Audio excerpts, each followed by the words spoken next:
మనం ప్రతిరోజు భక్తితో లలితా సహస్రనామాన్ని పఠించడం వల్ల లేదా అమ్మవారి యొక్క నామం గొప్పతనం తెలుసుకోవడం వల్ల కలిగే అద్భుతమైన ప్రయోజనాలు ఏంటంటే మనశ్శాంతి, సంపద, సకల శుభాలను ప్రసాదిస్తుంది అమ్మవారు.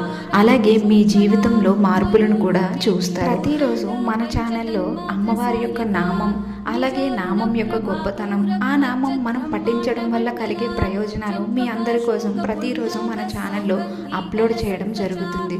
అందులో మొదటి భాగంగా ఈరోజు అమ్మవారి యొక్క మొదటి నామం గురించి తెలుసుకుందాం. అమ్మవారి యొక్క మొదటి నామం శ్రీమాత, అంటే జగత్తులోని సమస్త జీవులకు తల్లి అయిన దేవి. అలాగే సృష్టి, స్థితి, లయకు మూల కారణమైన ఆదిశక్తి మరియు ప్రేమ, కరుణ, రక్షణ రూపంలో భక్తులను కాపాడుతూ ఉంటుంది. ఈ మంత్రం జపించడం వల్ల మనసుకు లోతైన శాంతి